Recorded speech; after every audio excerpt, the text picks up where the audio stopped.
चौथा सेंटेंस देखिए, mister Gupta teaches अस Hindi. Mister Gupta हमको हिंदी पढ़ाते हैं। Change the voice, voice change करना है, ठीक है। तो इसके दो पैसिव बन सकते हैं क्योंकि इसमें डबल ऑब्जेक्ट है। दो ऑब्जेक्ट वाले अगर सेंटेंस होते हैं पैसिव बनाने के लिए तो आप किसी से भी बना सकते हैं, दोनों ही सही माने जाते हैं। जैसे पहले अपन ने हिंदी को आगे लाके बना लिया, Hindi is taught by mister Gupta, ठीक है। Hindi is taught us by mister Gupta. और दूसरा है we are taught Hindi by mister Gupta, दूसरी बार अस को आगे लाकर बना लिया, ठीक है। अब कैसे बनते हैं, ऑब्जेक्ट आगे आता है, सब्जेक्ट पीछे जाता है, ठीक है। मेन वर्ब थर्ड फॉर्म में हो जाती है। ये टीच का यहां भी टॉट हो गया, यहां भी टॉट हो गया, ठीक है। और जब सब्जेक्ट पीछे जाता है तो उसके पहले बाय लगा देते हैं, ये बाय लग गया दोनों में, ठीक। और उसके बाद जो सब्जेक्ट आगे पीछे जाते हैं उनका रूप परिवर्तित होता है। अब जैसे मिस्टर गुप्ता का तो परिवर्तित नहीं होगा, जिनका परिवर्तित होगा जैसे अस का आगे आके वी हो जाएगा, वी आगे होता है तो पीछे अस बन जाता है। अब ये कैसे बने हैं, ये कैसे नियम काम करते हैं इसके, तो इसके लिए आपको वॉइस के वीडियो जरूर देखना पड़ेंगे, उसमें समझ में आएंगे कि ये सब आगे पीछे क्यों जाते हैं, कैसे जाते हैं और क्या होता है, ठीक है। यहां सिर्फ सॉल्यूशन है। अगला है पांचवा, if they do not work properly, अगर वो सही तरीके से काम नहीं करते हैं, दे विल बी पनिश्ड, तो उन्हें सजा मिलेगी। Unless in place of if, मतलब इसमें rewrite the sentence using unless in place of if, ऐसा लिखा था, यानी इफ के स्थान पर अनलेस लगाना है।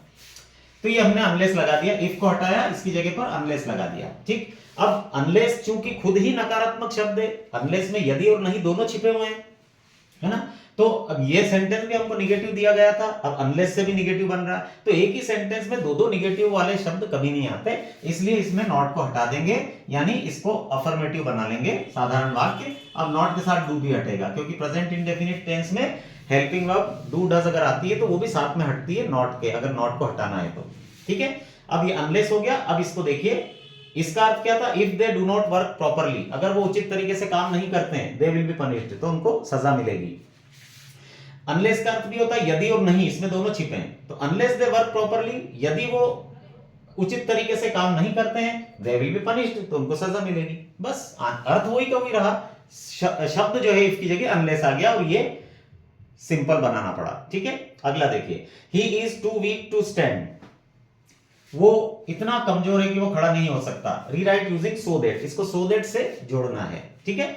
तो अब सो दैट से जोड़ने के लिए कुछ नहीं करना होता है, यहां तक का जो सेंटेंस है टू तक का, ये ऐसा कैसा लिख देते हैं, बस इस टू की जगह सो और इस टू की जगह दैट आ जाता है, बाकी वैसा वैसा उतार देते हैं, ठीक। इसके बाद क्या होता है, टू के बाद नियम है कि मेन वर्ब ही आ सकती है और ऑब्जेक्ट आ सकता है, सब्जेक्ट और हेल्पिंग वर्ब टू के बाद नहीं आते डायरेक्ट, ठीक है। तो हमको क्या करना होता है, सो दैट वाला जब सेंटेंस बनाना होता है तो दैट के बाद सब्जेक्ट और हेल्पिंग वर्ब भी लगानी होती है, और मेन वर्ब और ऑब्जेक्ट तो आपको इस टू के बाद लगी हुई मिल जाती है, वही लिखना होती है। यानी सेंटेंस को दैट के बाद कंप्लीट बनाना होता है। यहां पर टू के साथ हमको अधूरा दिया होता है, मेन वर्ब और ऑब्जेक्ट, और हमको subject helping verb main verb object इस प्रारूप में बनाना पड़ता है। तो हमको दो चीज लगानी, सब्जेक्ट और हेल्पिंग वर्ब, ठीक। तो सब्जेक्ट हमको यहीं से मिल जाता है, यही सब्जेक्ट वापस आगे लगा देते हैं दैट के बाद, ठीक है। इसके बाद कैन हेल्पिंग वर्ब लगती है 99% सेंटेंसेस में, और ये सेंटेंस निगेटिव ही बनता है। और ये हो गया सब्जेक्ट, ये हेल्पिंग वर्ब यानी मॉडल वर्ब के रूप में नॉट लग गया, और ये स्टैंड यहां पर ऐसा कैसा लिख दिया। इसके स्टैंड और इसके पीछे जो भी होता है वो साथ में लिख देते हैं, ठीक है। तो अब कुछ नहीं करना है, देखिए एक बार फिर समझ लीजिए, ये यहां से यहां तक का टू तक का सेंटेंस कॉपी कर देना, इस टू की जगह सो और इस टू की जगह दैट लगा देना है, और ये सब्जेक्ट एक बार फिर से लिख के हेल्पिंग वर्ब यानी मॉडल वर्ब कैन और नॉट लगाकर, और ये मेन वर्ब यहां से पीछे चिपका देना है, बन गया। पूरा डिटेल समझना हो सो दैट का सेंटेंस तो सो दैट वाले वीडियो में समझिएगा। यहां पर the child cried for milk, बच्चा दूध के लिए चिल्लाया, रोया। Change into past continuous tense, past continuous tense में बनाना है, तो याद करिए, is am are was were shall be will be। नहीं समझ में आया? ये तीन कंटिन्यूअस टेंस को याद रखने की हेल्पिंग वर्ब्स का मैंने गाना बना रखा है, उससे आप आसानी से गाना गाकर टेंस को याद कर सकते हैं, है ना।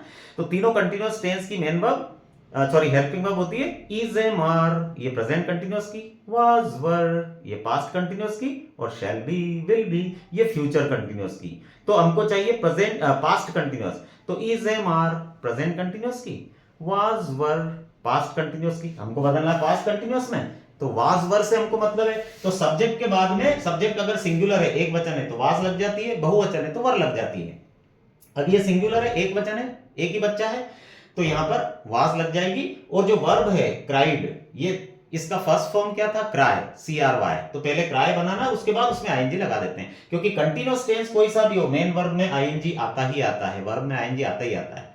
और हेल्पिंग वर्ब्स मैंने आपको याद करा दी, is, am, are, was, were, shall be, will be, ये तीन कंटीन्यूअस टेंस की हेल्पिंग वर्ब याद रख सकते हैं, और मेन वर्ब में आईएनजी। Thank you.